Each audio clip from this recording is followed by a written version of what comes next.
আসসালামু আলাইকুম রহমতুল্লাহ। রাসূল সাল্লাল্লাহু আলাইহি ইসলামের জীবনীর এ পর্যায়ে আমরা রাসূল সাল্লাল্লাহু আলাইহি ইসলামের জীবনের অত্যন্ত উল্লেখযোগ্য একটি সময়, যেই সময়টাকে বলা হয় ইয়ার অফ গ্রিফ। রাসূল সাল্লাল্লাহু আলাইহি ইসলামের জীবনের অনেক কষ্টের একটি সময়, যেই সময়ে তিনি তার প্রিয়জনদেরকে হারিয়েছেন।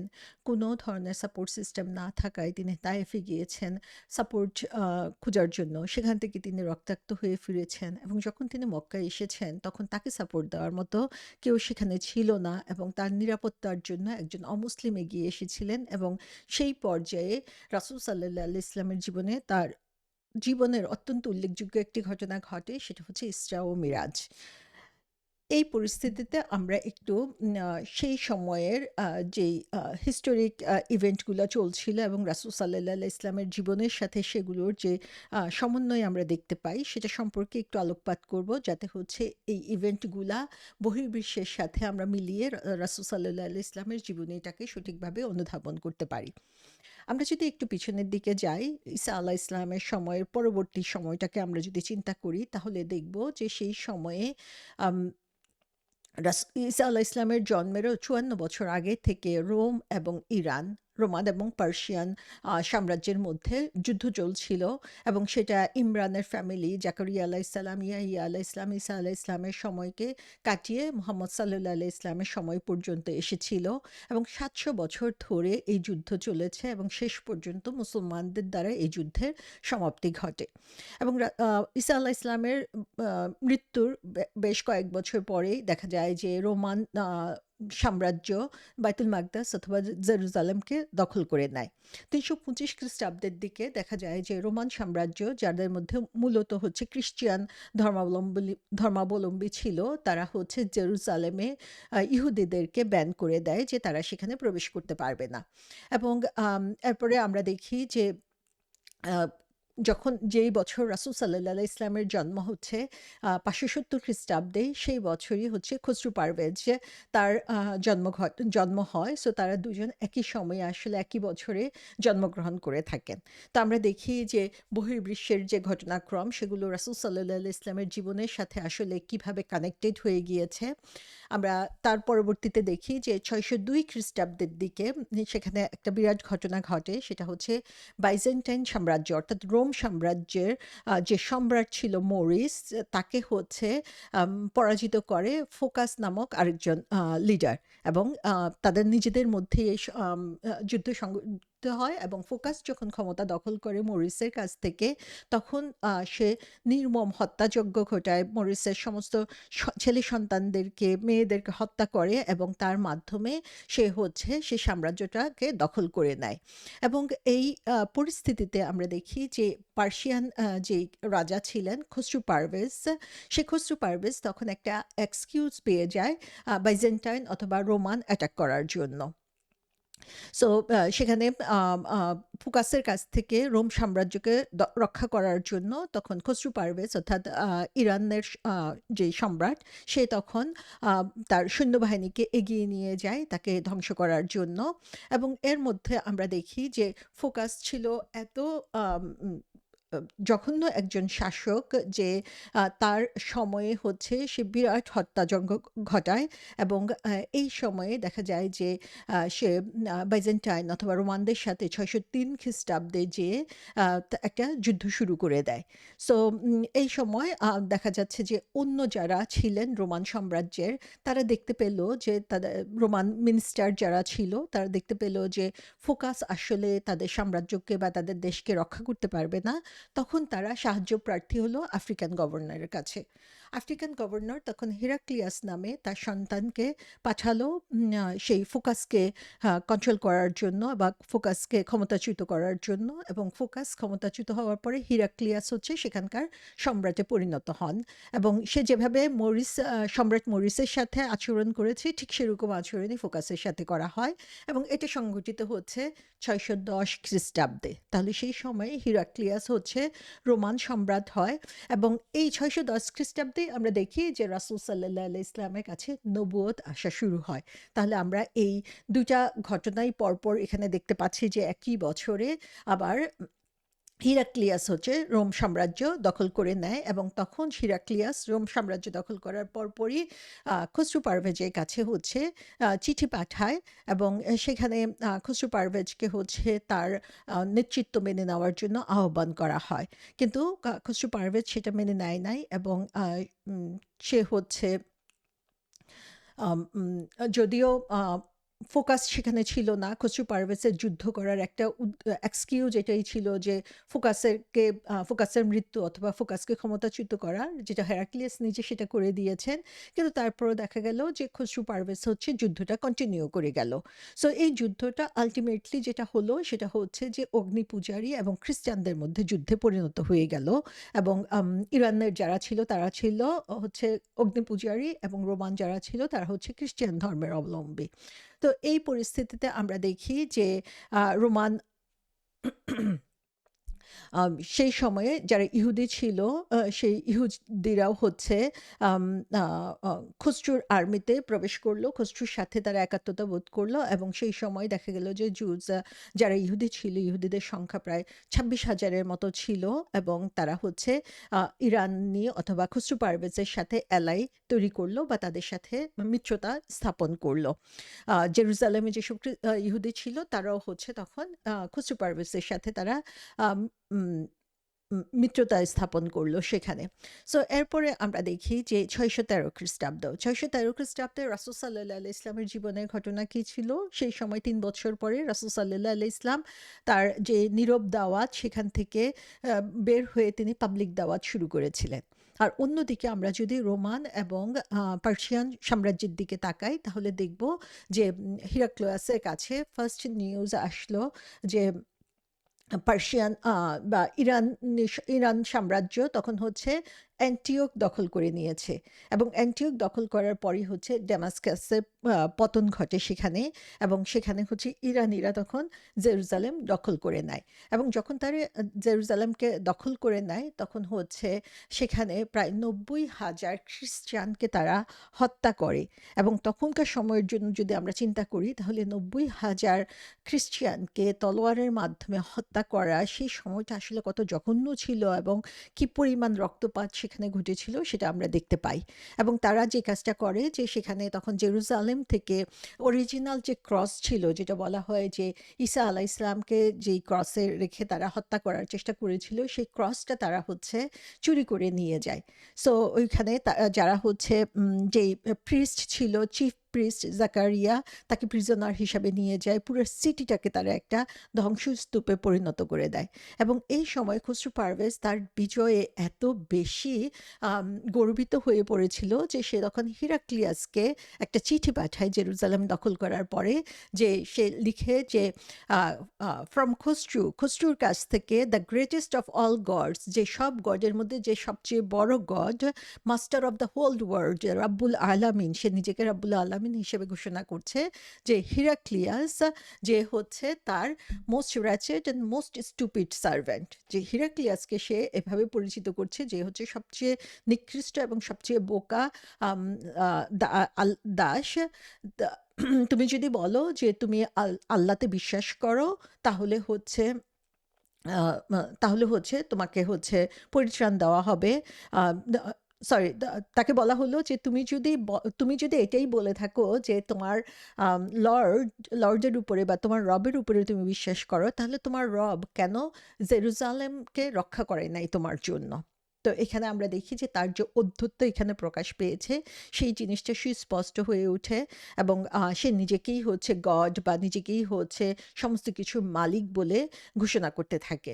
সো হিরাক্লিয়াস আসলে তখন এমন একটা অবস্থার মধ্যে পড়ে গিয়েছে যে সে তখন খসরু পারভেজের কাছে হচ্ছে সে নিবেদন করতে থাকে যে তাকে এবারের জন্য ক্ষমা করে দেওয়ার জন্য এবং সে তার উপরে তাদেরকে যাতে দখল করে না নেওয়া হয় এবং খসরু পারভেজ তখন তাকে বলে যে, "এটা তখন পর্যন্ত হবে না, আমি তখন পর্যন্ত থামব না, যতক্ষণ পর্যন্ত না তোমার ঘাড়ে আমার পা থাকবে এবং তোমার পুরা রাজত্ব আমার হাতে চলে আসবে।" সো এখানে আমরা দেখি যে খসরু পারভেজের যে উদ্ধত্ত সেটার সাথে, সাথে তার যে অবিশ্বাস আল্লাহর প্রতি সেটাও এখানে প্রকাশিত হয়ে গিয়েছে এবং হিরাক্লিয়াস যে হচ্ছে তখন রোমান সাম্রাজ্যের অধিকারী ছিল, তার কত খারাপ অবস্থা ছিল। সো এরকম ঘটনা পরস্পরায় আমরা দেখতে পাই যে ৬১৫ খ্রিস্টাব্দে সেই সময় হচ্ছে মুসলমানদের জন্য খুব কঠিন একটা অবস্থা যাচ্ছিল, যেই সময় তাদের উপরে ফিজিক্যাল টর্চার খুব চরম অবস্থার মধ্যে চলে গিয়েছিল এবং যার পরিস্থিতিতে আমরা দেখি যে সুমাইয়া রাদিয়াল্লাহু আনহার শাহাদাত ঘটে তখন এবং সেই সময় তাদের সেই কাফেরদের অত্যাচার থেকে বাঁচার জন্য সাহাবাদেরকে রাসূল সাল্লাল্লাহু আলাইহি ইসলাম আবিসিনিয়ায় হিজরত করার পারমিশন দেন। সো এদিকে মুসলমানদের অবস্থা দেখি যে তারা সেখানে কি পরিমাণ নির্যাতিত হচ্ছিল এবং যে কারণে তাদেরকে হিজরা করতে পারমিশন দেওয়া হয়েছিল এবং ৬১৫ খ্রিস্টাব্দে আমরা যেয়ে দেখি যে রোমানরা পরাজিত হলো।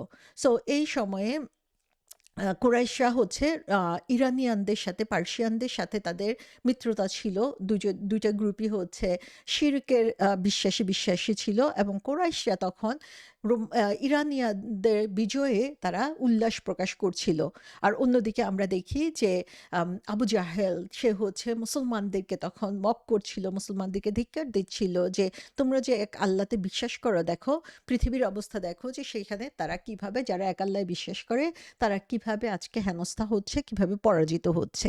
তো আমরা দেখি ৬১৪-১৫ খ্রিস্টাব্দে পার্সিয়ান সম্রাট খসরু ২ বলা হয়ে থাকে, সে হচ্ছে বাইজেন্টাইন এম্পায়ার অর্থাৎ রোমান সাম্রাজ্যকে পরাজিত করে, জেরুজালেম এবং সিরিয়াকে হচ্ছে দখল করে নেয় এবং সমস্ত সেখানে যা কিছু ছিল সমস্ত কিছুকে তারা ধ্বংস করে দেয় এবং অন্যদিকে মুসলমানরা হচ্ছে কুরাইশদের দ্বারা তখন হচ্ছে বিভিন্নভাবে অবহেলিত, লাঞ্ছিত এবং নির্যাতিত হচ্ছিল এবং তারা বিভিন্নভাবে তাদেরকে অপমানিত করার চেষ্টাও করছিল। ঠিক আরেকটু পরে আমরা যখন যাই দেখি যে ৬১৯ খ্রিস্টাব্দের দিকে সেই সময়ে যেই সময়টা হচ্ছে আমরা রাসূল সাল্লাল্লাহু আলাইহি ইসলামের জীবনে দেখেছি যেটাকে বলা হচ্ছে যে ইয়ার অফ গ্রিফ, যেটা হচ্ছে রাসূল সাল্লাল্লাহু আলাইহি ইসলামের কষ্টের বছর, যেই বছরে তারা হচ্ছে এর আগেই হচ্ছে শিবে আবু তালিবে তারা অন্তরীণ ছিল, তারপরে হচ্ছে আবু তালিবের মৃত্যু ঘটে, খাদিজা রাদিয়াল্লাহু আনহার মৃত্যু ঘটে। তার যে বিরাট সাপোর্ট সিস্টেম ছিল রাসূল সাল্লাল্লাহু আলাইহি ইসলামের জন্য সেটা আমরা দেখি যে শেষ হয়ে গিয়েছে এবং রাসূল সাল্লাল্লাহু আলাইহি ইসলাম খুবই অনিশ্চিত একটা অবস্থার মধ্যে পড়ে গিয়েছিলেন, যে কারণে তখন তিনি তাইফে গমন করেছেন তাদের কাছ থেকে কোনো সাপোর্ট পাওয়া যায় কিনা সেটা দেখার জন্য। তো সুবহানাল্লাহ, এখানে আমরা দেখি যে একদিকে মুসলমানদের অবস্থা মক্কাতে করুণ এবং অন্যদিকে হচ্ছে বহির্বিশ্বের দিকে আমরা যদি তাকাই সেখানে যারা হচ্ছে আল্লাহতে বিশ্বাসী ছিল তাদের অবস্থাও হচ্ছে খুবই করুণ এবং তারা বিভিন্নভাবে পরাজিত হচ্ছিল এবং অন্যদিকে আমরা দেখি যে যখন হচ্ছে রোমান সাম্রাজ্য হচ্ছে খসরু পারভেজ দখল করে নিচ্ছে, তখন হেরাক্লিয়াস একটা ট্রিটির জন্য তার কাছে আহ্বান করলো যে এক ধরনের শান্তি চুক্তিতে আসার জন্য, কিন্তু খসরু পারভেজ হচ্ছে কোনোভাবেই হচ্ছে সেটাতে রাজি হলো না এবং শেষ পর্যন্ত আমরা দেখি যে হেরাক্লিয়াস হচ্ছে এত এত জঘন্যভাবে পরাজিত হলো যে সে কনস্টান্টিনোপল থেকে বের হয়ে এখনকার যে টিউনিস সেখানে যেয়ে সে আশ্রয় গ্রহণ করে।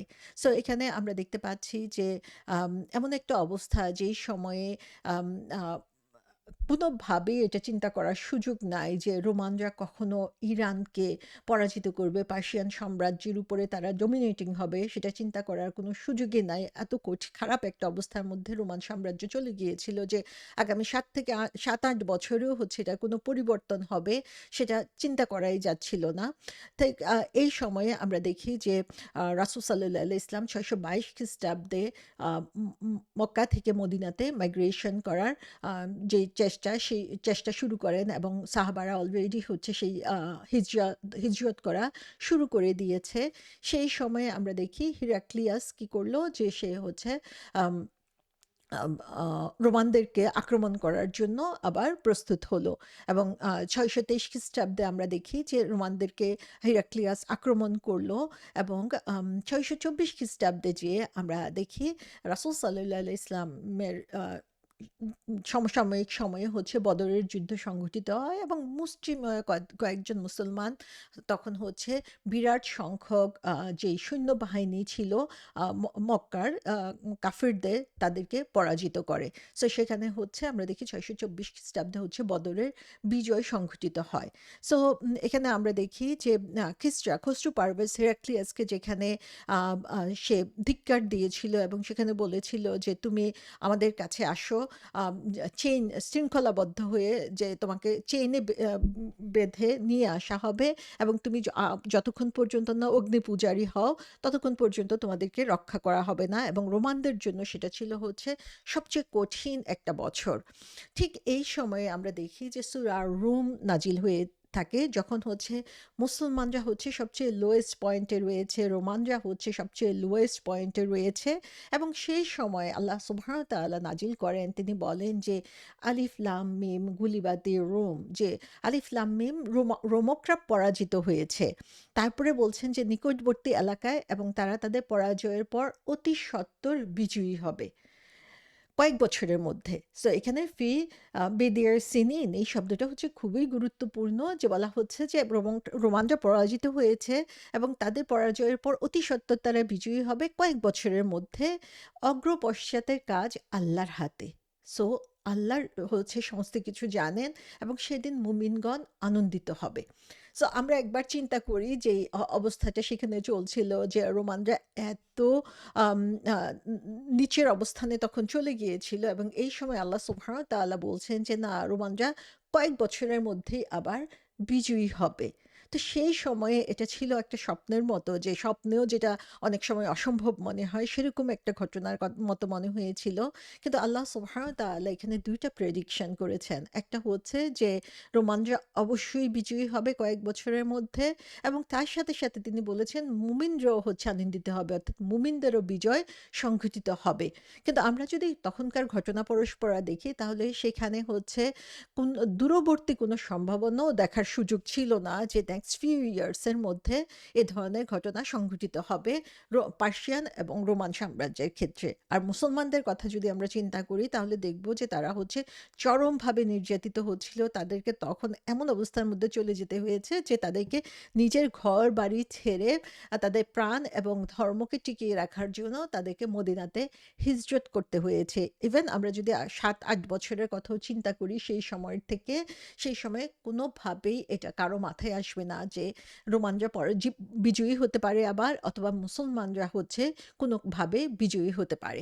তো এই আয়াতটা যখন নাজিল হয়েছে তখন মক্কার কুরাইশরা, কাফেররা, তারা হচ্ছে আ মুসলমানদেরকে নিয়ে হাসি ঠাট্টা করতে থাকলো। আসলে আমরা যদি দেখি যে আমরা যখন এখন বিভিন্ন নিউজ পড়ি, আমরা যদি এই মুহূর্তে আমরা আ গাজার কথা চিন্তা করি, প্যালেস্টাইনের কথা চিন্তা করি, যে যেভাবে গত ৩ বছর ধরে তাদের উপরে জুলুম চলছে, সেই সময়ে আমরা যদি চিন্তা করি যে না, গাজা তো অবশ্যই, প্যালেস্টাইন হচ্ছে আবার বিজয়ী হবে, প্যালেস্টাইন হচ্ছে তার অবস্থানে প্রতিষ্ঠিত হবে। আমাদের কাছে মনে হবে যে কিভাবে এটা সম্ভব? কিন্তু আল্লাহ সুবহানাহু ওয়া তাআলা সেখানে হচ্ছে আমাদেরকে এই সময়ে হচ্ছে কোরআনে আয়াতটা নাজিল করে আ বুঝিয়ে দিয়েছেন যে আল্লাহ রাব্বুল আলামিনের হাতেই হচ্ছে সমস্ত কিছু। লিল্লাহিল আমরু মিন কাবল, যে আল্লাহ অগ্রপশ্চাতের ওয়ামিন বাদ, যে অগ্রপশ্চাতের সমস্ত কিছুই হচ্ছে আল্লাহর হাতে। আল্লাহর ক্ষমতা কত বেশি সেটা আমরা এখানে দেখতে পাই। এবং এই সময়ে একটা উল্লেখযোগ্য ঘটনা ঘটে, সেটা হচ্ছে আবু বকর রাদিয়াল্লাহু আনহু এবং উবাই বিন খালাফের মধ্যে যে কথোপকথন হয় সেটা আমরা দেখি এখানে, যে অবভিয়াসলি আমরা দেখতে পাচ্ছি যে রোমানরা হচ্ছে পরাজিত হয়েছে এবং তাদের উঠে আসার কোনো সম্ভাবনাই নাই। এই সময় হচ্ছে সূরা রুম নাজিল হয়েছে এবং তখন উবাই ইবনে খালফ, সে হচ্ছে আবু বকর রাদিয়াল্লাহু আনহুর সাথে একটা বাজি ধরলো, এবং তখনকার সময়ে বাজি ধরা হারাম করা হয় নাই, এবং আবু বকর রাদিয়াল্লাহু আনহু, বাজি ধরা তখনই নিষেধ যখন কোনো অনিশ্চিত জিনিসের উপরে আমরা বাজি ধরি। আবু বকর রাদিয়াল্লাহু আনহু বাজি ধরলেন কারণ আল্লাহ সুবহানাহু ওয়া তাআলার কথার উপরে তার এত বেশি কনফিডেন্স ছিল যে আল্লাহ বলেছেন অবশ্যই এটা হবে। রাসূল সাল্লাল্লাহু আলাইহি ওয়াসাল্লামের কাছ থেকে এটা এসেছে, এ ব্যাপারে কোনো ধরনের সন্দেহ নাই। এত দৃঢ় ছিল তার ঈমান। এবং তারা ২ জন হচ্ছে বাজি ধরে যে রোমানরা যে বিজয়ী হবে ইরানিয়ানদের উপরে, পার্সিয়ানদের উপরে, সেটার জন্য তখন ১০ টা উট ১০ টা উটের বাজি তারা ধরে যে রোমানরা যদি বিজয়ী হয় তাহলে আবু বকর রাদিয়াল্লাহু আনহু ১০ টা উট পাবে, আর যদি না হয় তাহলে উবাই বিন খালাফকে ১০ টা উট দেওয়া হবে। সো দেখা গেল যে আ ওব আ যখন হচ্ছে এই ঘটনা, এই আয়াতগুলো নাজিল হলো এবং একটা সেট টাইম দিয়ে দেওয়া হলো। সেই সময়ে দেখা গেল যে কোনো সম্ভাবনাই নাই যে মুসলমানরা বিজয়ী হওয়ার অথবা হচ্ছে রোমানরা বিজয়ী হওয়ার। এবং সেখানে আমরা দেখি যে উবাই বিন খালফ তারা যেই সময়কালটা সেখানে ঠিক করেছিল সেটা হচ্ছে আ আম যেই শব্দটা এখানে ইউজ করা হয়েছে ফি বিদায় সিনিন, তো এটা হচ্ছে মেইনলি বোঝানো হয়ে থাকে ৩ থেকে ৯ বছর বোঝানোর জন্য। সো তখন রাসূল সাল্লাল্লাহু আলাইহি ওয়াসাল্লাম যখন তাদের বাজির কথা শুনলেন যে ৩ বছরের একটা টাইমলাইন আবু বকর রাদিয়াল্লাহু আনহু বাজিতে ধরেছেন ১০ টা উটের জন্য। তখন রাসূল সাল্লাল্লাহু আলাইহি ওয়াসাল্লাম তাকে পরামর্শ দিলেন যে তুমি বাজিটা ধরো হচ্ছে ৯ বছরের জন্য। তার কারণ হচ্ছে বিদিয়ের সিনিন বলতে 3 to 9 ইয়ার্স, সো তুমি মেক্সিমাম ডিউরেশনটা ধরো এবং সেটা ধরো হচ্ছে ১০ টা উট না ১০০ টা উটের জন্য। তো এখানে আমরা দেখি যে বাজিরই কত বেড়ে গিয়েছে এখানে যে ৯ বছরের সময়ের জন্য। সো এখানে আ যখন এর মধ্যেই হচ্ছে মক্কা থেকে মদিনায় সবাই হিজরত করা শুরু করেছে। আবু বকর রাদিয়াল্লাহু আনহু যখন হিজরত করবেন তখন উবাই বলল যে, "আমার একজন গ্যারান্টর লাগবে। তোমার সাথে যে বাজি ধরেছি, তো সেটার জন্য তুমি একজন গ্যারান্টর দাও। তুমি হেরে গেলে কে আমাকে উটগুলা দিবে?" তখন আবু বকর রাদিয়াল্লাহু আনহু তার ছেলে আব্দুর রহমান, তিনি তখনও মুসলমান হন নাই, তাকে হচ্ছে গ্যারান্টর হিসাবে মক্কাতে রাখলেন। এবং তার পরবর্তীতে আমরা দেখি যে যখন বদরের যুদ্ধ সরি উহুদের যুদ্ধ সংঘটিত হয় সেই সময়ে হচ্ছে উবাই হচ্ছে বিপক্ষ দলে ছিল, কাফেরদের দলে ছিল এবং রাসূল সাল্লাল্লাহু আলাইহি ওয়াসাল্লাম তার দিকে একটা তীর মারেন এবং সেই তীরটা হচ্ছে তার ঘাড়ের পাশ দিয়ে আঘাত করে চলে যায়। এবং রাসূল সাল্লাল্লাহু আলাইহি ওয়াসাল্লাম এর আগেই বলেছিলেন যে উবাইয়ের মৃত্যু হবে তার হাতে। এবং যখনই এই তীরটা তার ঘাড়ের কাছ দিয়ে চলে গেল তাকে আঘাত করে, তখনই উবাই বলতে থাকলো যে, "মুহাম্মদ আমাকে হত্যা করেছে, মুহাম্মদ আমাকে হত্যা করেছে।" তখন অন্যরা তাকে বলতে লাগলো যে, "এ কথা কেন বলছো? এটা তো সামান্য একটা আঘাত। তুমি এই আঘাতে কেউ মারা যায় না।" কিন্তু সে বলল যে, "না, মুহাম্মদ বলেছে তার হাতে আমার মৃত্যু মানে এটা থেকেই হচ্ছে আমার মৃত্যু ঘটবে।" তো সেও জানতো যে মুহাম্মদের কথার আসলে কত গুরুত্ব ছিল সাল্লাল্লাহু আলাইহি সাল্লাম। এবং পরবর্তীতে দেখা গিয়েছে যে উবাই ঠিকই এই আঘাত থেকে মৃত্যুবরণ করে। এবং পুরা সিরাতে রাসূল সাল্লাল্লাহু আলাইহি ইসলামের জীবনীতে আমরা যদি দেখি যে একজন মাত্র মানুষ যে হচ্ছে রাসূল সাল্লাল্লাহু আলাইহি ইসলামের হাতে সরাসরি আম আ আ আ মারা গিয়েছে সেটা হচ্ছে উবাই বিন খালাফ। এবং যে হচ্ছে রাসূল সাল্লাল্লাহু আলাইহি ইসলাম বলেছেন যে, যে ব্যক্তি হচ্ছে আ নবী বা রাসূলকে হত্যা করে এবং অথবা যার হাত যে নবী বা রাসূলের হাতে মারা যায় তার চেয়ে নিকৃষ্ট মানুষ আর কেউ হতে পারে না। সো সুবহানাল্লাহ। এর পরবর্তীতে দেখা গিয়েছে যে এই টাইম ফ্রেমের মধ্যেই ৯ বছর মধ্যেই হচ্ছে আ ইরান পরাজিত হয় রোমানদের হাতে। এবং ওবাই হচ্ছে তার যে বাজি, সে বাজিতে পরাজিত হয়ে যায় এবং তার মৃত্যুর পরে সেই ঘটনাটা সংঘটিত হয় এবং সে তার মাধ্যমে আবু বকর রাদিয়াল্লাহু আনহু সে বাজিতে জিতে যান। তো সুবহানাল্লাহ, এখান থেকে আমরা যেটা দেখি যে অসম্ভব যে অবস্থাটা দেখা যায় যে আমরা যেটা চোখের সামনে দেখি না। যেমন আমাদেরকে গায়েবে বিশ্বাস করতে হবে। সো আমাদের ইমানের মেইন অংশটাই হচ্ছে গায়েবে বিশ্বাস করা এবং গায়েবে বিশ্বাস আমরা করি কারণ এটা আমাদের ইমানের অংশ। কিন্তু যখন আমরা চোখের সামনে কোনো ঘটনা দেখি যে obviously আমরা দেখতে পাচ্ছি যে সেখানে বিজয়ী হওয়ার কোনো সম্ভাবনা নাই। সেই সময়ে শুধুমাত্র রাসূল সাল্লাল্লাহু আলাইহি ওয়াসাল্লাম বলেছেন বা আল্লাহর কাছ থেকে এসেছে এই কথার উপরে বিশ্বাস করার জন্য আসলে অত্যন্ত মজবুত ইমানের দরকার হয়। যেটা আমরা দেখি যে আবু বকর রাদিয়াল্লাহু আনহু তার ঈমান যে তিনি যে সিদ্দিক, তিনি যে সত্যকে শোনার সাথে, সাথে কিভাবে অ্যাকসেপ্ট করে নিতেন সেটা আমরা দেখতে পাচ্ছি। এবং এরকম একটা পরিস্থিতিতেই আমরা দেখব যে রাসূল সাল্লাল্লাহু আলাইহি ওয়াসাল্লামের জীবনের সবচেয়ে উল্লেখযোগ্য ঘটনা সংঘটিত হয়।